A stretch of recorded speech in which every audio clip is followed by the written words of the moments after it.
So I met Paul Richards in my first year of criminal justice.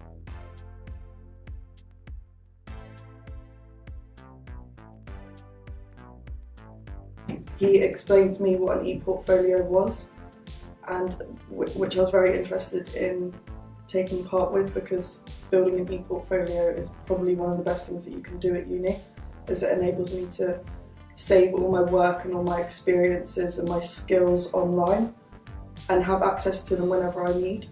It's also free for life, so even when I finish university for future careers, I can use this ePortfolio again that I've built up to enable me to prepare for interviews as such.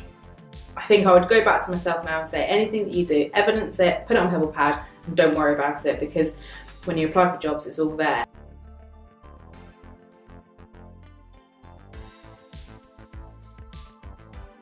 It's your own, it's like your own HR system really. This is all your certificates, this is everything you've got, and this is all your experiences. I think it's one of the best decisions that I've made to start my portfolio, especially so early on, because I started it in my first year, and now over the next 2 years of me being at university, I can keep adding to this, and as I said previously, it's free for life, so even after I finished university, I'm able to refer back to this for future interviews.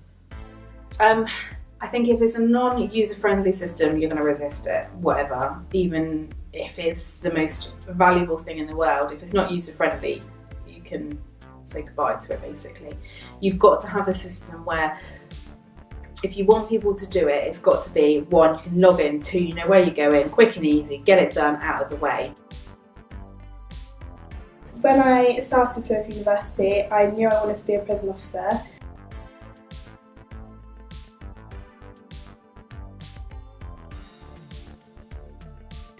But I also knew I didn't have any of the skills that they needed. So volunteering was really useful, because before you start you do a skills audit, which makes you realise what skills you need to work on and what skills you don't have and your strengths. I can upload vetting forms that I've had to fill out. I'm able to also upload all my interviews and my application forms again, so I can keep referring back to these in the future. Okay, I hated SWOT analysis, purely for the fact that I don't like looking at my weaknesses. So even when essays and stuff went in, and everyone was like, oh, look at your feedback, I was like, yeah, that's great.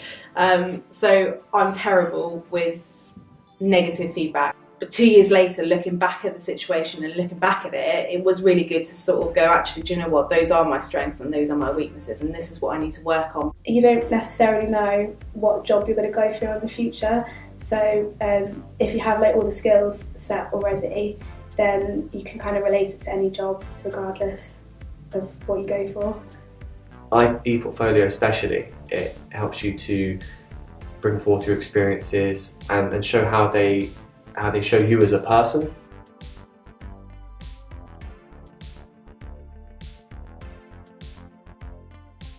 And by that I mean it highlights your personal values, your ethics, what you almost feel is right and wrong, and other people won't be able to evidence it without the use of ePortfolio or some sort of recording system to take upon these experiences. And that's why ePortfolio is so great, because it directs you on how to record these, how to evidence it, and it's really easy to access in terms of then taking that experience and bringing it forth to an employer.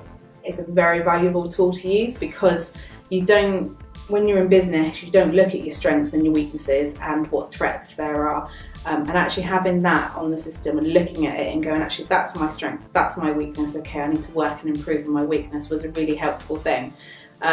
So PebblePad, although it is a pain in the bum, I won't lie, you know, you've got your degree going on, you've got the PebblePad, you've got your work, you might have kids, you might have another job, it is stressful, it is hard work, but actually sitting down and taking the 5 minutes of reflection on what you're doing and how you're doing it is such a big thing.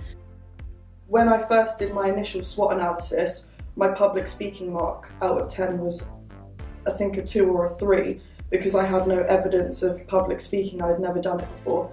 However, then I was able to speak with the possible candidates for the new intake for the seasonal call handler, and that was in front of first year students. It was a psychology lecture and a sociology lecture and the criminal justice lecture of approximately 80 to 100 students. So therefore I could bring my public speaking skill right up to maybe a 6 or a 7 because I had gained this experience. Although there's still a lot more public speaking to do to bring my mark up higher, but it's definitely given me a head start. Going through my experiences in more detail, highlighting what the experience was in more detail, picking it apart, so what that experience did for me, what skills I learned from the experience, and how, and using things like STAR to help break it down even more. Yeah, looking back at SWOT, as much as I hated it, I'm glad I forced myself to do it, because now, for example, like at my business, when I've got meetings within other groups and they're sitting there going, well, we want to bring this forward, we want to bring that forward. It's great. Well, have you got the facts and the figures and the information behind you? Oh no, it's just what I say. Well, they're not going to accept that. You need to go away and do this. And that was being able to give that advice to other people now, I would never have thought I would have been able to do. So before I started the call handler job, I was volunteering with Channon's Wood. This enabled me to build up all of my skills. So in preparation for my call handler interview, I could reference back to the Devon and Cornwall police skills that they required for the call handler job, and I was able to evidence that I had these skills through my SWOT analysis. In interview phases of the application process, you have people talking to you and they're wanting to elaborate on your experiences. Some applications don't ask you to put in so much detail, but they just ask you, well, how did you show leadership? I did this. And it's only in the interview where they say, well, can you elaborate on that? Talk about that experience. What did you learn from that? And ePortfolio really builds your confidence and allows you to speak about that freely and know what you're talking about and what really employers want to hear. I completely forgot about PebblePad, so I was like thinking of things that I could say, and my mind went completely blank.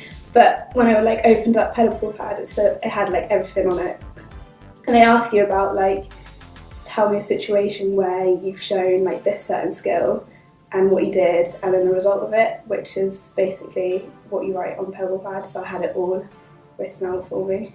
Being rejected for a particular job, go, well, what can I do differently? Well, ePortfolio and PebblePad helps that, because you can help to better your experiences, you can help evidence them better. I think I'd go back and say utilise it a lot more. Yes, it's a pain in the bum. Yes, you have to face up to things you don't want to face up to, but actually man up and get on with it, because the end outcome and the possibilities and the potential at the end of it to get the job that you really want when you finally know what you want to do is the end goal, really. When they asked me all these questions about my experience and what skills I had, I wouldn't know what to say and I'd probably go blank. But because I had PebblePad, it was really useful. It made me really confident on the day. I was really nervous a couple of weeks before it, but on the day I was absolutely fine and it went really well, and I got it in the end. So.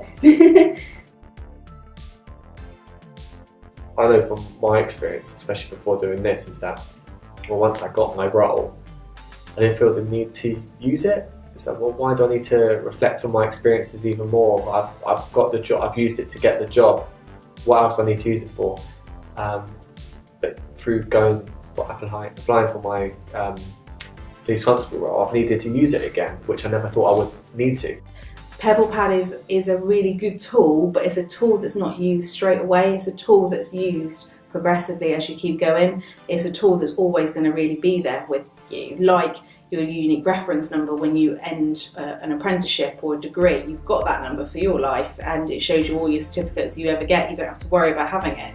And I think that's what needs to be shown or drilled into the students, is actually that PebblePad is a long-term thing. It's not a short-term quick remedy. It is something that if you want to apply for the police, or you want to apply for MI5 or probation, you have got these rules and they are very strict. You will need examples. You have to think on your feet. If they've got them all there for 3 years, they don't have to worry about it. They can fill in the application form within a day, instead of someone who's sitting there going, teamwork, I need to think of a relevant experience within the last 3 years of teamwork. It's a longer computer system to have with you, but it's one that you really want to have for life.